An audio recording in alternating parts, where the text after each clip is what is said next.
이 교통은 도시의 혈관이다. 독일 유럽도시교통계획연구소 소장 에밀 리히터 교수가 서울 지하철 2호선에서 이 말을 내뱉었을 때 그는 이미 충격에 빠져 있었습니다. 베를린 지하철을 설계한 그였거든요. 파리 메트로도 런던 튜브도 모두 경험해본 유럽 교통 시스템의 산증인이었습니다. 하지만 서울에서 그가 목격한 것은 상상을 뛰어넘었어요. 한 번 기본 요금 내고 4번 갈아타도 추가 요금이 거리만큼만 붙는다고. 독일에서는 구간마다 새로 표를 끊어야 했거든요. 지하철역마다 화장실이 있고 모두 깨끗하다고. 베를린 지하철 화장실은 찾기도 어려웠습니다. 외국인도 길을 절대 잃지 않는 안내 시스템이라고. 하지만 정말 그의 세계관을 뒤흔든 건 따로 있었어요. 트리버드바이저에서 외국인들이 쓴 리뷰였습니다. 서울 지하철은 뉴욕보다 싸고 런던보다 빠르고 도쿄보다 친절하다. 과연 서울에서 무슨 일이 일어나고 있는 건지 지금 바로 알아보겠습니다. 잠깐만요. 혹시 지금 어디서 듣고 계신가요? 구독과 좋아요 미리 눌러주시면 건강하고 행복한 기운 듬뿍 받으실 거예요. 저는 에밀 리히터입니다. 독일 유럽도시교통계획연구소에서 소장을 맡고 있어요. 지난 20년간 유럽 주요 도시들의 교통 시스템을 설계해왔습니다. 베를린, 뮌헨, 함부르크의 지하철과 버스 노선이 제 손을 거쳐갔죠. 이번에 서울을 찾은 이유는 단순했어요. CNN에서 의뢰한 아시아 도시 교통 시스템 분석 프로젝트 때문이었습니다.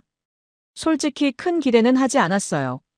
아시아 도시들은 너무 빨리 성장해서 체계가 부족하다는 편견이 있었거든요. 인천공항에 도착한 첫날, 놀라움이 시작됐습니다. 공항철도 AREX를 타고 서울역까지 가는데 좌석이 깨끗하고 조용했어요.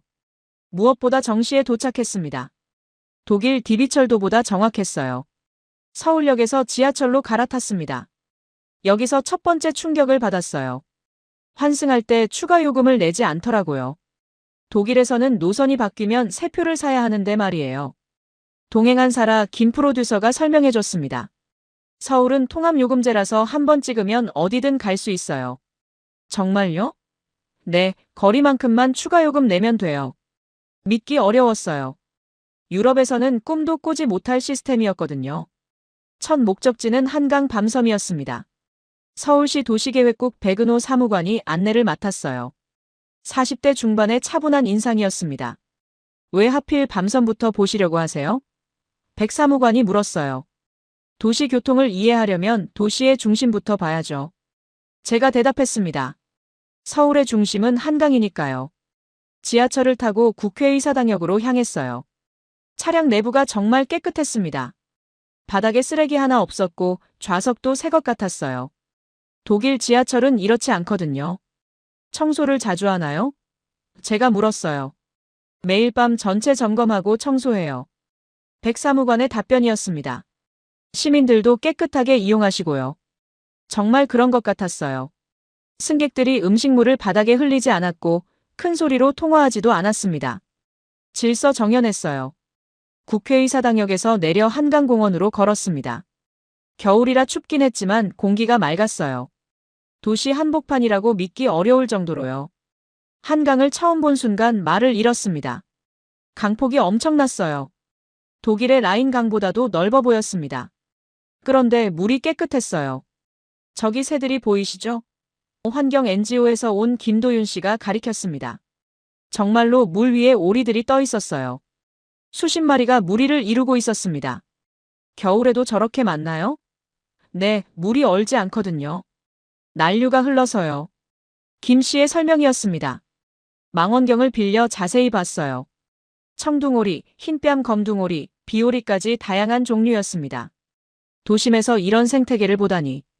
몇 년 전부터 늘어나기 시작했어요. 김 씨가 계속 설명했습니다. 한강 수질이 좋아지면서요. 놀라웠습니다. 베를린의 슈프레강에서도 이렇게 많은 새는 못 봤거든요. 그것도 도심 한복판에서 말이에요.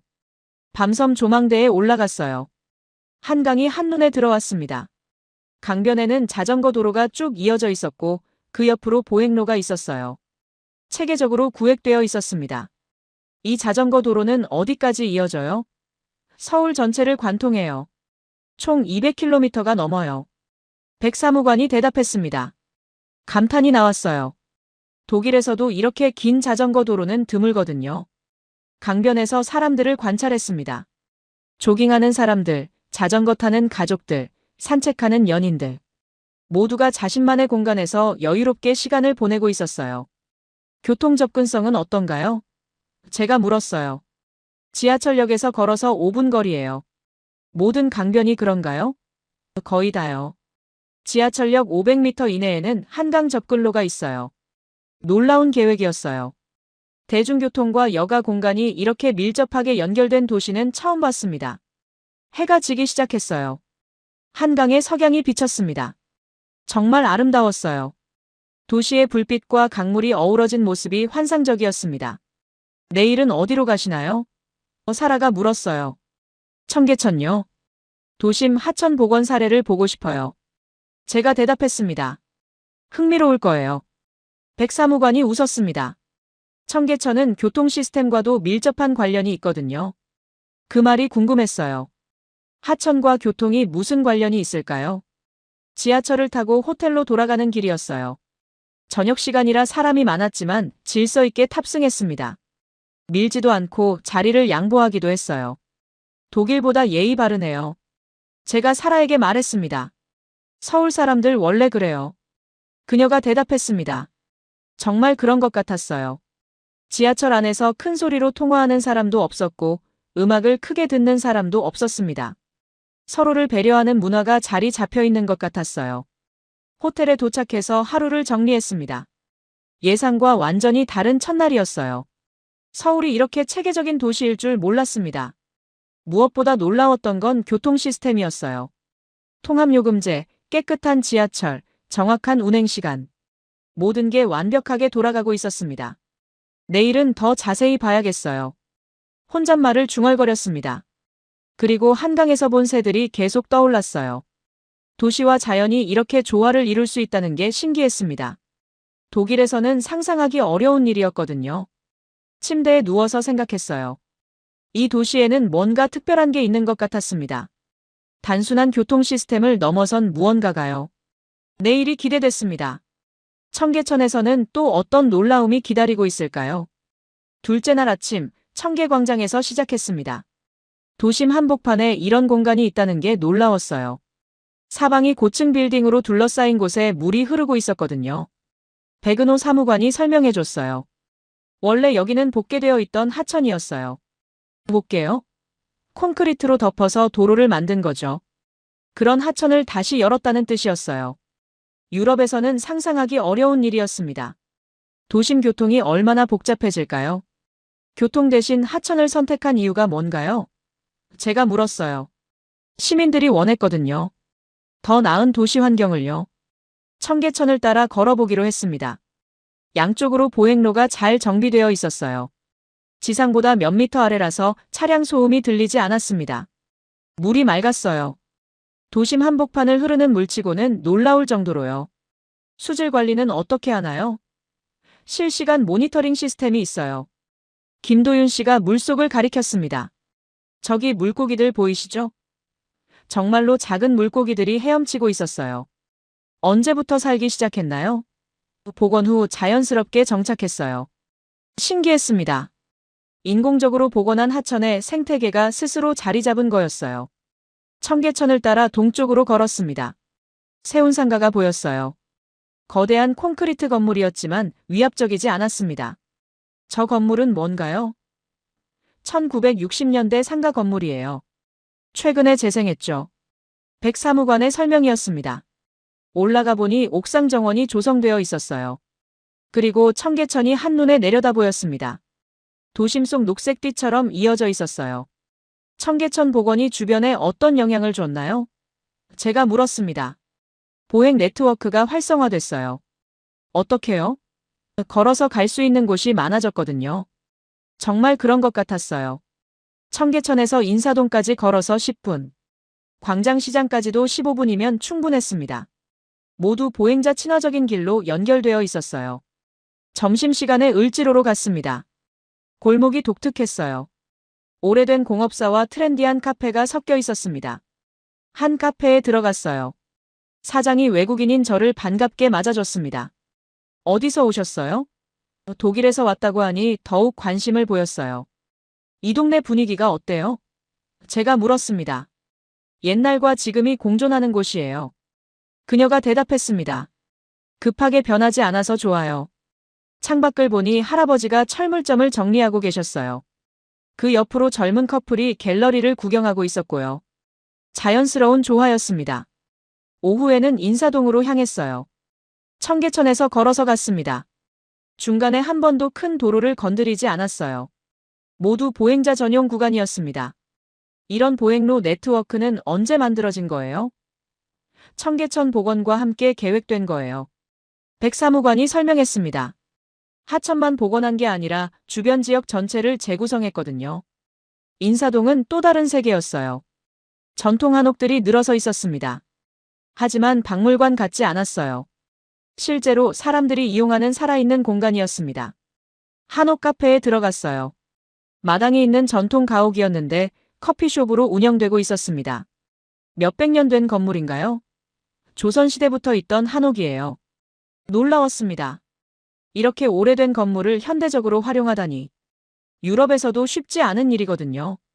마당에 앉아 차를 마셨어요. 도심 한복판인데도 새소리가 들렸습니다. 정말 평화로웠어요. 사라가 촬영하고 있었어요. 이런 모습 어때요? 완벽해요. 전통과 현대가 자연스럽게 어우러져 있어요. 저녁에 광장시장으로 갔습니다. 역시 걸어서 갔어요. 인사동에서 15분 거리였습니다. 시장은 활기찼어요. 할머니들이 음식을 파시고 관광객들이 구경하고 있었습니다. 외국인도 많이 보였어요. 떡집 할머니와 이야기를 나눴어요. 외국 손님 많이 와요? 요즘 정말 많이 와요. 텔레비전에 나온 후로요. 불편하지 않으세요? 좋죠. 우리 음식을 좋아해 주니까. 따뜻한 호떡을 하나 주셨어요. 독일에서 멀리 오셨는데 이것도 드셔보세요. 자연스러운 친절이었습니다. 시장을 돌아다니며 놀랐어요. 이렇게 많은 사람이 몰려도 질서가 있었거든요. 서로 부딪히거나 밀치지 않았어요. 시장 관리는 어떻게 하나요? 백사무관에게 물었습니다. 상인회에서 자율적으로 관리해요. 정부 규제는 없고요. 기본 위생 규정 정도만 있어요. 자율 관리가 이렇게 잘 될 수 있다니. 독일에서는 상상하기 어려운 일이었어요. 밤에 다시 청계천으로 돌아왔습니다. 조명이 켜져 있어서 아름다웠어요. 연인들이 벤치에 앉아 대화하고 있었고 가족들이 산책하고 있었습니다. 하루 종일 걸어 다녔는데 피곤하지 않네요. 제가 말했습니다. 보행 환경이 좋아서 그래요. 사라가 대답했습니다. 정말 그랬어요. 계단이 많지도 않았고 길도 평탄했습니다. 무엇보다 걸을 곳이 많았어요. 내일은 뭘 보실 거예요? 김도윤 씨가 물었습니다. 대중교통을 자세히 체험해보고 싶어요. 좋은 선택이에요.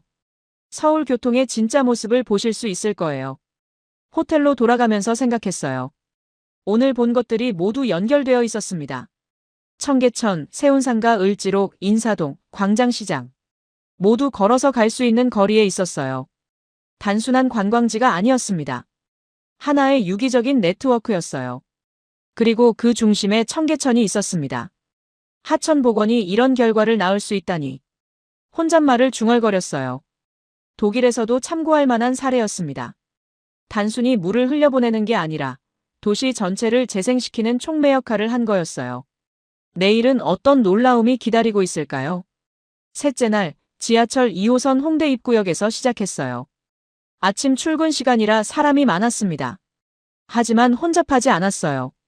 질서 정연하게 움직이고 있었거든요.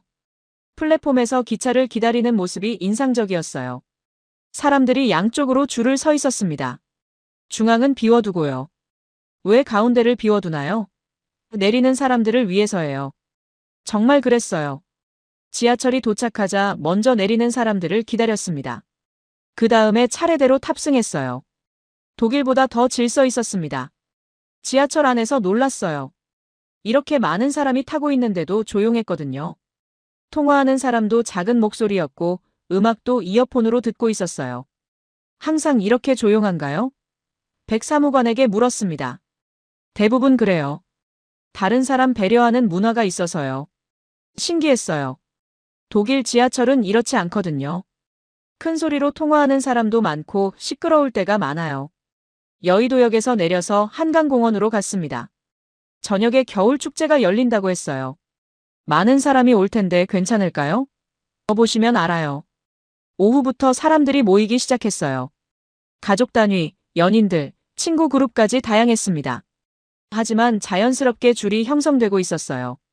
입구에서 안내받을 때 놀랐습니다. 휠체어 전용 통로는 저쪽입니다. 별도 동선이 마련되어 있었어요. 장애인 접근성까지 고려한 거였습니다. 축제장 안은 더 놀라웠어요. 수만 명이 모였는데도 질서가 있었습니다. 푸드트럭 앞에서는 긴 줄이 있었지만 아무도 새치기 하지 않았어요. 한 어머니와 대화를 나눴습니다. 매년 오시나요? 네, 아이들이 좋아해서요. 이렇게 많은 사람인데 안전하다고 느끼세요? 그럼요. 모든 사람이 질서를 지키니까요. 정말 그랬어요. 아이들도 부모 말을 잘 들었고 어른들도 서로 배려했습니다. 독일 축제와는 분위기가 달랐어요. 놀이기구 앞에서도 마찬가지였어요. 긴 줄이 있었지만 차분히 기다렸습니다. 아이들도 뛰어다니지 않고 순서를 지켰어요. 부모들이 잘 가르치는 것 같네요. 사라가 말했습니다. 원래 한국 문화예요. 김도윤 씨가 설명했습니다. 어릴 때부터 배려하는 법을 배워요. 한 할아버지를 봤어요. 손자와 함께 왔는데 주변 쓰레기까지 주워 담고 계셨습니다. 자신이 버린 게 아닌데도 말이에요. 할아버지, 왜 저것도 주우세요? 손자가 물었어요. 다른 사람들이 불편하잖아. 할아버지의 대답이었습니다. 그 모습을 보면서 감동받았어요. 이런 게 시민의식이구나 싶었습니다. 저녁이 되자 더 많은 사람이 몰렸어요. 하지만 혼란은 없었습니다. 사람들이 스스로 공간을 나누어 사용하고 있었거든요.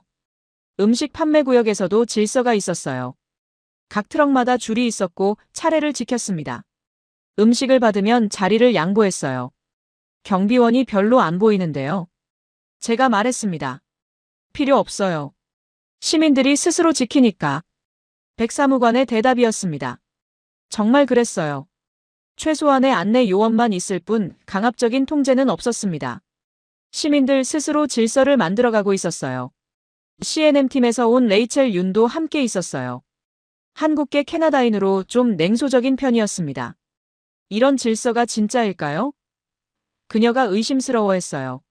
하지만 계속 지켜보니 정말이었어요. 어디서도 큰 충돌이나 문제가 없었습니다.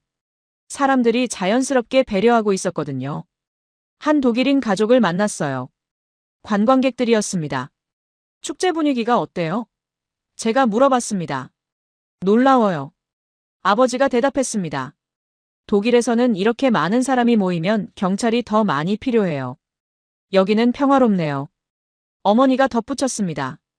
아이들 놀이 구역도 인상적이었어요. 부모들이 자발적으로 교대하며 아이들을 지켜봤습니다. 다른 사람 아이라도 위험하면 도와줬어요. 이런 공동체 의식은 어디서 나오나요? 제가 물었어요. 오래된 문화예요. 김도윤 씨가 설명했습니다. 함께 살아가는 지혜랄까요? 해가 지면서 조명이 켜졌어요. 한강이 반짝이며 흘렀습니다. 정말 아름다운 광경이었어요. 커플들이 로맨틱한 시간을 보내고 있었지만 다른 사람들을 방해하지 않았어요. 적당한 거리를 유지했습니다. 싱가포르와 비교하면 어때요? 사라가 물었어요. 완전히 달라요. 제가 대답했습니다. 싱가포르는 벌금으로 질서를 지켰다면 여기는 시민이 스스로 규칙을 만든 도시예요. 레이첼도 인정하지 않을 수 없었어요. 정말 신기해요. 이렇게 자발적인 질서는 처음 봐요. 밤 10시가 되자 축제가 마무리됐어요. 수만 명이 동시에 빠져나가는 상황이었습니다. 하지만 밀치지 않았어요. 천천히 차례대로 나갔습니다. 지하철역도 마찬가지였어요. 많은 사람이 몰렸지만 질서 있게 줄을 섰습니다. 지하철이 오면 내리는 사람을 먼저 기다렸어요. 러시아어보다 더 많은 사람인데 더 질서 있네요. 제가 감탄했습니다. 호텔로 돌아가면서 생각했어요. 오늘 본 것은 단순한 질서가 아니었습니다. 성숙한 시민사회의 모습이었어요. 강제가 아니라 자발적 참여. 규제가 아니라 문화. 그것이 이 도시의 힘이었습니다. 내일은 교통 시스템을 더 자세히 봐야겠어요. 혼잣말을 중얼거렸어요. 넷째 날 아침 강남역에서 시작했어요. 서울에서 가장 복잡한 지하철역 중 하나라고 했습니다. 정말 사람이 많았어요. 하지만 혼잡하지 않았습니다. 역 내부가 놀라웠어요. 안내 표시가 정말 명확했습니다. 한국어, 영어, 중국어, 일본어로 표기되어 있었어요. 외국인이 길을 잃을 걱정이 없겠네요. 백은호 사무관이 설명해줬습니다. 외국인 관광객을 위한 시스템이에요. 모든 역이 이런가요? 네, 전 노선 다 그래요. 에스컬레이터를 타고 내려가면서 봤어요. 휠체어 리프트가 따로 설치되어 있었습니다.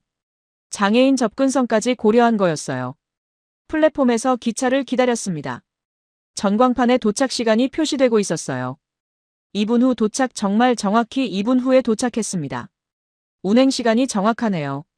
실시간 관제 시스템이 있어서요. 백 사무관의 설명이었습니다. TOPIS라고 해서 모든 교통을 통합 관리해요. 지하철을 타고 여러 역을 다녀봤어요. 환승할 때마다 놀랐습니다. 추가 요금이 없더라고요. 교통카드 한 장으로 모든 게 해결됐어요. 이 카드 하나로 뭘 할 수 있나요? 지하철, 버스, 택시까지 다 돼요. 사라가 설명해줬습니다. 전국 어디서나 쓸 수 있어요. 믿기 어려웠어요. 독일에서는 구간마다 새 표를 사야 하거든요. 여기서는 정말 편리했습니다. 버스를 타보기로 했어요.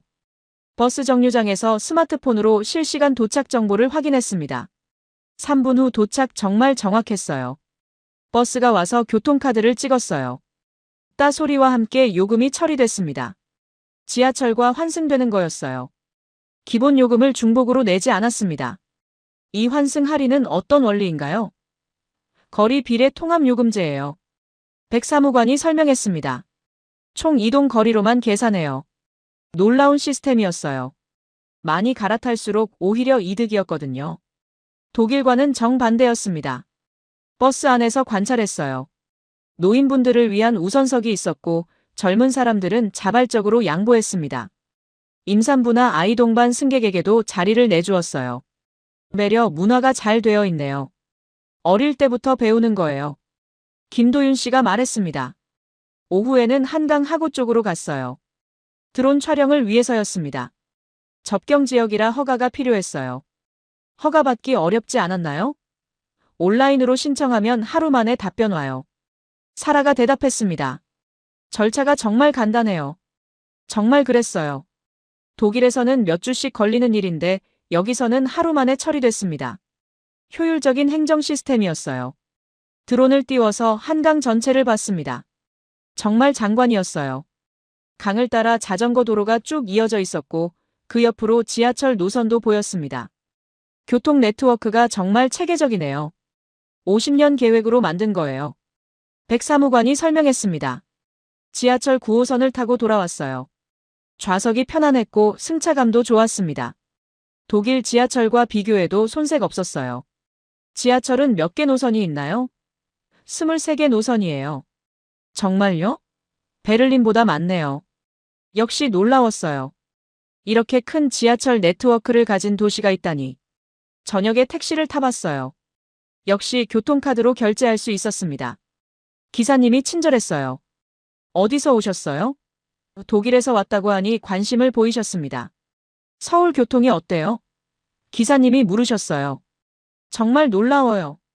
이렇게 편리한 건 처음 봐요. 고마워요. 우리도 자랑스러워요.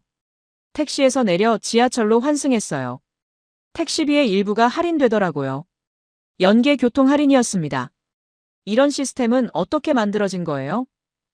2004년 대중교통 개편 때 도입됐어요. 백 사무관이 설명했습니다. 시민 부담을 줄이기 위해서요. 정말 시민을 위한 시스템이었어요. 복잡한 요금 체계가 아니라 간단하고 합리적이었습니다. 밤에 버스를 다시 타봤어요. 심야 버스였는데도 정시에 왔습니다. 승객들도 질서 있게 탑승했어요. 밤에도 이렇게 안전한가요? 대중교통은 아주 안전해요. 사라가 대답했습니다. CCTV도 있고 관리가 잘 돼요. 정말 안전하다고 느껴졌어요. 밤늦은 시간인데도 여성 승객들이 편안해 보였습니다. 레이첼이 말했어요. 캐나다에서는 밤에 대중교통 타기 무서워요. 여기는 다르네요. 호텔로 돌아가면서 정리했어요. 하루 종일 서울의 교통 시스템을 체험했습니다. 정말 완벽에 가까웠어요. 통합요금제 덕분에 어디든 편리하게 갈 수 있었고 실시간 정보로 기다림도 줄었습니다. 무엇보다 시민들의 질서의식이 인상적이었어요. 이런 시스템을 독일에도 도입할 수 있을까? 혼잣말을 중얼거렸습니다. 기술적으론 가능하겠지만 시민 문화까지 바뀌어야 했어요. 그게 더 어려운 일일 것 같았습니다. 서울의 교통 시스템은 단순한 인프라가 아니었어요. 시민들의 성숙한 의식과 함께 만들어진 작품이었습니다. 내일은 또 어떤 놀라움이 있을까? 기대하며 잠자리에 들었습니다. 다섯째 날, 장애인 접근성을 중점적으로 살펴보기로 했어요. 백은호 사무관이 휠체어 이용자와 함께 동행했습니다. 이명수 씨라고 하는 분이었어요. 교통사고 후 휠체어를 이용한다고 하셨습니다. 서울에서 이동하기 어렵지 않으세요? 제가 물었어요. 예전보다 많이 좋아졌어요. 이 씨가 대답했습니다. 특히 지하철은 정말 편해요. 지하철역에 가보니 정말 그랬어요. 엘리베이터가 모든 역에 설치되어 있었습니다. 플랫폼까지 바로 연결되었어요. 언제부터 이렇게 됐나요? 2000년대부터 단계적으로 설치했어요. 백 사무관의 설명이었습니다. 모든 역에 의무적으로 설치하도록 했거든요. 지하철을 타는 모습을 봤어요.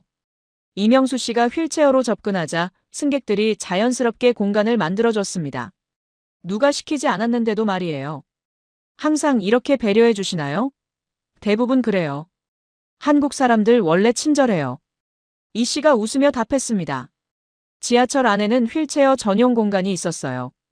다른 승객들은 그 공간을 비워두고 있었습니다. 당연한 것처럼 받아들이고 있었어요. 버스도 타봤습니다. 저상버스였어요. 휠체어가 그대로 들어갈 수 있었습니다. 이런 버스가 맞나요? 전체 버스의 절반 이상이에요. 백 사무관이 설명했습니다. 계속 늘려가고 있어요. 버스 기사가 친절했어요. 휠체어 고정 장치를 직접 도와주셨습니다. 안전하게 고정됐어요. 확인까지 해주셨어요. 청계천으로 이동했습니다. 보행로에 점자블록이 설치되어 있었어요. 시각장애인을 위한 시설이었습니다. 점자블록이 잘 되어 있네요. 최근에 전면 재정비했어요. 김도윤 씨가 설명했습니다. 국제 기준에 맞췄어요. 실제로 시각장애인분을 만났어요. 흰 지팡이를 들고 혼자 걷고 계셨습니다. 길 찾기 어렵지 않으세요? 점자블록 덕분에 괜찮아요. 음성 안내 신호도 있었어요. 횡단보도에서 신호가 바뀔 때마다 소리로 알려줬습니다. 따르릉 따르릉 신호음이 친숙했어요. 인사동에서 한옥 카페에 들어갔어요. 입구에 경사로가 설치되어 있었습니다. 휠체어로도 접근할 수 있었어요. 전통 건물인데도 접근성을 고려했네요. 리모델링할 때 의무사항이에요. 백 사무관이 설명했습니다. 카페 내부도 휠체어가 다닐 수 있게 공간이 넓었어요. 화장실도 장애인용이 따로 있었습니다. 세심하게 배려한 거였어요. 광장시장도 가봤습니다. 전통시장인데도 접근성이 좋았어요. 주요 통로는 휠체어가 다닐 수 있을 정도로 넓었습니다. 한 할머니께서 휠체어 이용자를 도와주시는 모습을 봤어요. 어디 가려고 하세요? 자연스럽게 길을 안내해 주셨습니다. 이런 도움이 자주 있나요? 이명수 씨에게 물었어요. 네, 특히 나이 드신 분들이 더 도와주세요. 감동적이었어요. 법이나 제도가 아니라 사람들의 마음에서 우러나오는 배려였거든요. 오후에는 한강공원으로 갔어요. 여기도 접근성이 훌륭했습니다. 지하철역에서 공원까지 경사로로 연결되어 있었어요. 공원 설계할 때부터 고려한 거예요. 백 사무관이 설명했습니다. 모든 시민이 이용할 수 있도록요. 공원 내 화장실도 장애인 전용이 있었어요. 넓고 깨끗했습니다. 필요한 모든 시설이 갖춰져 있었어요. 자전거 도로와 보행로가 분리되어 있어서 안전했어요. 휠체어로도 편안하게 이동할 수 있었습니다. 다른 나라와 비교하면 어때요? 제가 이명수 씨에게 물었어요. 유럽도 가봤는데 여기가 더 편해요. 정말요? 사람들이 더 친절하거든요. 저녁에 음식점에 갔어요. 입구에 단차가 있어서 걱정했는데 간이 경사로를 설치해줬습니다. 사장이 직접 도와주셨어요. 불편하게 해드려서 죄송해요. 아니에요. 당연한 거죠. 사장의 답변이 인상적이었어요. 음식점 내부도 테이블 간격이 넓어서 휠체어가 들어갈 수 있었어요. 미리 배려해서 설계한 것 같았습니다. 화장실도 장애인이 이용할 수 있게 되어 있었어요. 작은 음식점인데도 이런 시설이 있다니 놀라웠습니다. 이런 배려가 법적 의무인가요? 기본적인 가이드라인은 있어요. 백사무관이 설명했습니다. 하지만 대부분 자발적으로 하는 거예요. 레이첼이 의외라는 표정이었어요. 캐나다에서도 이 정도는 아닌데요. 밤에 택시를 탔어요. 휠체어 전용 택시였습니다. 이런 택시가 맞나요? 계속 늘리고 있어요. 기사님이 대답하셨습니다. 택시비도 일반 택시와 동일했어요.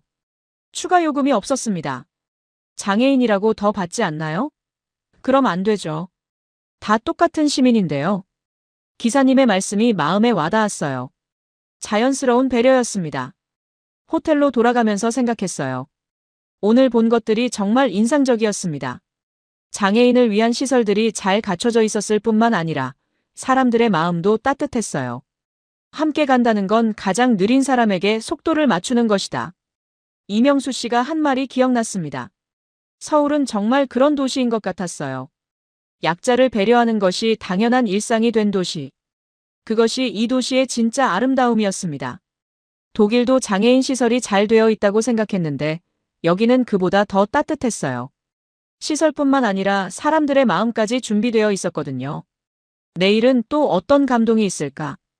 기대하며 하루를 마무리했습니다. 6째 날 탄천으로 향했어요. 한강의 지류 중 하나라고 했습니다. 김도윤 씨가 특별히 안내해 주기로 했어요. 겨울 철새들을 보실 수 있어요. 탄천에 도착해서 놀랐습니다. 도시 한복판을 흐르는 하천인데 물이 정말 맑았어요. 그리고 새들이 엄청 많았습니다. 저게 다 뭔가요? 제가 물었어요. 청둥오리, 흰뺨 검둥오리, 비오리예요. 김 씨가 설명했습니다. 겨울에 남쪽으로 내려오는 철새들이에요. 망원경으로 관찰해봤어요. 정말 다양한 새들이 있었습니다. 물 위에 떠 있는 것만 수백 마리였어요. 원래부터 이렇게 많았나요? 아니에요. 하천 정비 이후에 늘어났어요. 김 씨의 답변이었습니다. 물이 깨끗해지니까 자연스럽게 찾아온 거죠. 신기했어요. 도시 개발이 생태계를 파괴하는 게 일반적인데 여기서는 반대였거든요. 오히려 복원시킨 거였어요. 물속을 들여다봤습니다. 작은 물고기들이 헤엄치고 있었어요. 물고기도 많네요. 붕어, 잉어, 송사리까지 다양해요. 중랑천으로 이동했어요. 역시 한강의 지류였습니다. 여기도 비슷한 광경이었어요. 이 지역이 특히 유명해요. 김 씨가 가리켰습니다. 수달이 돌아온 곳이에요. 수달이요? 정말 수달이 있었어요. 물속에서 놀고 있는 모습이 보였습니다. 도시 한복판에서 수달을 보다니. 언제부터 나타났나요? 몇 년 전부터요. 백사무관이 설명했습니다. 생태계가 회복되면서 자연스럽게 돌아온 거예요. 감동적이었어요. 한번 사라진 동물이 다시 돌아올 수 있다니. 자연의 회복력이 놀라웠습니다. 하천 주변을 걸어봤어요. 보행로와 자전거 도로가 잘 정비되어 있었습니다. 하지만 생태 서식지는 건드리지 않았어요. 개발과 보존을 어떻게 균형 맞춘 거예요? 제가 물었어요. 처음부터 생태를 우선 고려했어요. 김 씨의 설명이었습니다. 정말 그런 것 같았어요. 사람의 편의만 생각한 게 아니라 동물들의 서식지도 배려했습니다. 인공적이지 않고 자연스러웠어요. 한강 본류로 갔어요. 여기는 더 큰 규모였습니다. 강폭이 넓어서 새들의 서식 공간이 충분했어요. 저기 보이는 섬이 뭔가요? 밤섬이에요. 철새들의 주요 서식지죠. 김 씨가 설명했습니다. 밤섬 주변에는 정말 많은 새들이 있었어요. 기러기떼가 일제히 날아오르는 모습도 봤습니다. 장관이었어요. 저 새들은 어디서 온 건가요? 시베리아에서 온 겨울 철새들이에요. 이렇게 먼 곳에서 온다고요? 네, 매년 같은 시기에 와요. 놀라웠어요. 시베리아에서 서울까지 날아와서 겨울을 나는 거였어요. 그만큼 이곳 환경이 좋다는 뜻이겠죠. 드론을 띄워서 전체를 촬영했어요. 하늘에서 보니 더 놀라웠습니다. 강 전체가 하나의 거대한 생태계였어요. 이런 생태계를 유지하기 어렵지 않나요? 시민들이 많이 도와주세요. 김 씨가 대답했습니다. 새들을 보호하려고 노력해요. 정말 그랬어요. 강변에서 사람들이 새들을 조용히 관찰하고 있었습니다. 큰 소리를 내거나 방해하지 않았어요. 한 아버지가 아들에게 설명하고 있었어요. 저 새들은 추워서 따뜻한 곳을 찾아온 거야. 우리가 조용히 해야 하는구나. 아이의 답변이었습니다. 그런 교육이 자연스럽게 이루어지고 있었어요. 어른들이 아이들에게 자연을 존중하는 법을 가르치고 있었습니다. 오후에는 한강생태공원을 갔어요. 인공적으로 조성한 공간이었지만 자연스러웠습니다. 습지를 재현해 놓았어요. 이런 공간을 왜 만들었나요? 철새들의 휴식 공간이에요. 백사무관이 설명했습니다. 자연 서식지를 보완하는 역할이죠. 정교하게 설계된 게 느껴졌어요. 단순히 예쁘게 만든 게 아니라 새들의 생활 패턴을 고려해서 만든 거였습니다. 실제로 많은 새들이 이용하고 있었어요. 물가에서 먹이를 찾는 새들, 나무에서 쉬는 새들. 정말 자연스러운 모습이었습니다. 관찰대에서 망원경으로 봤어요. 가까이서 새들의 모습을 관찰할 수 있었습니다. 아름다웠어요. 독일에서도 이런 곳이 있나요? 김 씨가 물었어요. 있긴 하지만 도시 외곽에 있어요. 제가 답했습니다. 도심에서 이런 곳은 드물어요. 정말 그랬어요. 베를린에도 자연공원이 있지만 도심에서는 멀었습니다. 여기처럼 접근성이 좋은 곳은 없었어요. 저녁 무렵 새들이 잠자리로 돌아가는 모습을 봤어요. 무리지어 날아가는 모습이 아름다웠습니다. 자연의 리듬이 느껴졌어요. 매일 이런 광경을 볼 수 있나요? 네, 겨울 내내 볼 수 있어요. 김 씨가 답했습니다. 레이첼도 감탄했어요. 캐나다에서도 이런 건 쉽게 못 봐요. 도시와 자연이 이렇게 조화를 이루는 곳은 드물어요. 밤에 강변을 걸으며 돌아왔어요. 조명이 은은해서 새들을 방해하지 않았습니다. 세심하게 고려된 거였어요. 이 모든 게 자연스럽게 만들어진 거라니 신기해요. 제가 말했습니다. 자연이 스스로 회복한 거예요. 김 씨가 대답했습니다. 우리는 그냥 방해하지 않았을 뿐이에요. 그 말이 인상 깊었어요. 개발이 꼭 자연을 파괴하는 건 아니라는 걸 보여준 사례였습니다. 오히려 더 나은 환경을 만들 수도 있다는 것을요. 호텔로 돌아가면서 생각했어요. 오늘 본 것은 단순한 생태 복원이 아니었습니다. 도시와 자연의 새로운 공존 모델이었어요. 사람도 동물도 함께 살 수 있는 도시. 그런 미래가 가능하다는 희망을 받습니다. 삶은 연결이다. 그리고 회복이다. 김 씨가 한 말이 계속 떠올랐어요. 정말 그런 것 같았습니다. 모든 생명이 연결되어 있고 잃어버린 것도 되찾을 수 있다는 것. 그것이 오늘 배운 가장 큰 교훈이었어요. 마지막 날 아침, 청계천 광장에 다시 섰어요. 일주일 전 처음 이곳에 왔을 때와는 완전히 다른 기분이었습니다. 이제는 이 도시가 어떤 곳인지 알 것 같았어요. 사라가 마지막 인터뷰를 준비하고 있었어요. 소감을 정리해 주세요. 그녀가 말했습니다. 이건 도시가 아니라 하나의 문명이에요. 제가 말했습니다. 진심이었어요. 지난 일주일간 본 것들이 하나씩 떠올랐어요. 한강에서 본 철새들. 청계천을 걸으며 느낀 평화. 지하철에서 경험한 편리함. 시민들의 자발적인 질서. 모든 게 연결되어 있었어요. 기술과 자연이, 효율과 배려가, 개발과 보존이. 이런 조화는 쉽게 만들어지지 않습니다. 백은호 사무관과 마지막 대화를 나눴어요. 가장 인상 깊었던 게 뭔가요? 그가 물었습니다. 사람들의 마음이에요. 정말 그랬어요. 아무리 좋은 시설이 있어도 사람들이 따라주지 않으면 소용없거든요. 하지만 여기서는 시민들이 스스로 참여했어요. 이런 문화는 어떻게 만들어진 거예요? 제가 물었어요. 오랜 시간이 걸렸어요. 백사무관의 답변이었습니다. 한 번에 이루어진 게 아니라 점진적으로 발전한 거죠. 김도윤 씨도 함께 있었어요. 가장 중요한 건 신뢰였어요. 그가 말했습니다. 정부와 시민 사이의 신뢰요. 어떤 신뢰요? 정부는 시민을 믿고 시민은 정책을 믿는 거요. 김 씨의 설명이었습니다. 서로 믿으니까 좋은 결과가 나온 거죠. 점심시간에 광장시장에서 마지막 식사를 했어요. 떡집 할머니가 반갑게 인사해 주셨습니다. 독일로 돌아가시나요? 네, 내일 비행기예요. 또 오세요. 기다리고 있을게요.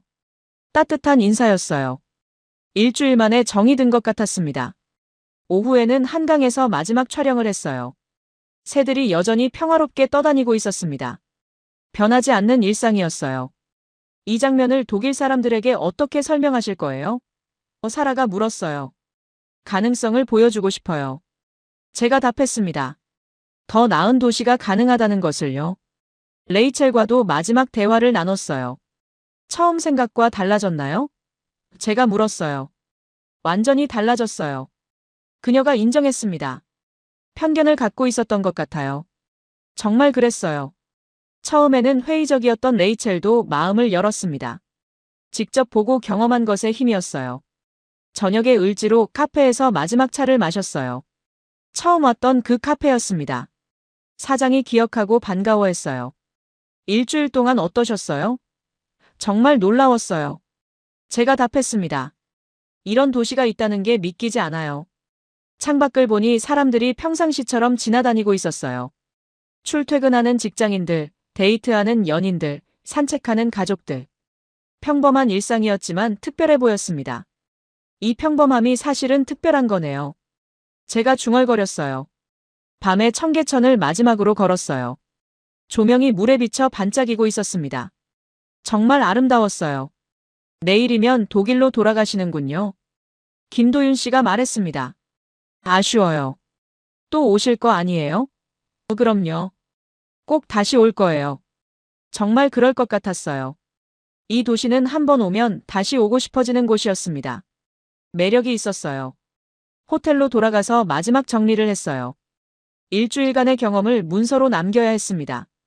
CNN 리포트로 만들 예정이었어요. 서울 질서 있는 자유, 숨쉬는 생태계, 다정한 기술, 그리고 모두를 위한 설계. 제목을 이렇게 정했습니다. 내용을 정리하면서 감동이 새로웠어요. 이런 도시를 만들 수 있다는 게 신기했습니다. 사람들의 노력이 만들어낸 기적이었어요. 리포트 마지막 부분에 이렇게 썼어요. 서울은 나에게 설계란 무엇인지를 다시 물어보게 만들었다. 공학이 자연을 품고 시스템이 시민의식을 담고 디자인이 약자를 향할 수 있다면 그 도시는 이미 문명이다. 정말 그런 생각이었어요. 도시 설계에 대한 저의 관점이 완전히 바뀌었습니다. 새벽에 인천공항으로 가는 길이었어요. 창밖으로 서울의 야경이 보였습니다. 수많은 불빛들이 반짝이고 있었어요. 그 불빛 하나하나가 사람들의 삶이겠죠. 오늘도 지하철을 타고 출근하고 청계천을 산책하고 한강에서 새들을 바라보는 사람들. 이 도시가 주는 교훈을 독일에서도 실현할 수 있을까? 혼잣말을 중얼거렸어요. 쉽지 않을 것 같았습니다. 기술이나 제도는 복사할 수 있지만 문화는 시간이 필요하니까요. 하지만 불가능하지도 않았어요. 가능성을 보여주는 것부터 시작해야겠어요. 결심했습니다. 비행기에 오르면서 마지막으로 서울을 내려다봤어요. 한강이 도시를 가로지르며 흘러가고 있었습니다. 정말 아름다웠어요. 고마워요, 서울. 마음속으로 인사했습니다. 그리고 새로운 다짐을 했어요. 이 경험을 독일에서, 유럽에서, 전 세계에 알리겠다고. 더 나은 도시가 가능하다는 희망을 전하겠다고. 서울이 저에게 준 선물은 그런 희망이었어요. 사람들이 함께 만들어갈 수 있는 더 나은 미래에 대한 희망. 그것이 제가 얻은 가장 큰 보물이었습니다. 독일로 돌아온 지 석 달이 지났어요. 베를린에 있는 제 연구실에 앉아서 서울 경험을 정리하고 있었습니다. 벽에는 서울에서 찍은 사진들이 붙어 있었어요. 한강의 철새들, 청계천의 평화로운 모습, 지하철역의 질서 있는 풍경. CNN 리포트는 큰 반향을 불러일으켰어요. 방송 직후부터 전 세계 도시계획자들이 연락을 해왔습니다. 정말 그런 도시가 있나요? 어떻게 그런 일이 가능하죠? 제가 쓴 리포트 제목 이건 도시가 아니라 하나의 문명이다는 유튜브에서 100만 뷰를 넘었어요. 여러 언어로 번역되어 전 세계로 퍼져나갔습니다. 가장 놀라웠던 건 학생들의 반응이었어요. 강의 시간에 서울 이야기를 하면 눈이 반짝였거든요. 교수님, 정말 그런 도시에서 공부하고 싶어요. 언제 견학 갈 수 있나요? 제 강의 내용도 바뀌었어요. 예전에는 효율성과 경제성만 강조했는데 이제는 시민 참여와 공동체 의식을 더 중요하게 다뤘습니다. 서울에서 배운 교훈이었어요. 신간 원고도 거의 다 썼어요. 제목은 도시를 다시 설계하다 서울에서 배운 21세기 도시계획이었습니다. 출판사에서는 큰 기대를 하고 있었어요. 서문에 이렇게 썼어요. 서울은 나에게 설계란 무엇인지를 다시 물어보게 만들었다. 공학이 자연을 품고 시스템이 시민의식을 담고 디자인이 약자를 향할 수 있다면 그 도시는 이미 문명이다. 베를린시에서도 관심을 보였어요. 시장실에서 연락이 와서 자문을 요청했습니다. 서울의 통합교통 시스템을 벤치마킹하고 싶다는 내용이었어요. 회의에 참석해서 설명했어요. 기술적인 복사보다 중요한 건 시민 문화예요. 어떤 문화 말씀이세요? 서로 배려하는 문화요. 그게 없으면 아무리 좋은 시스템도 소용없어요. 시장이 고개를 끄덕였어요.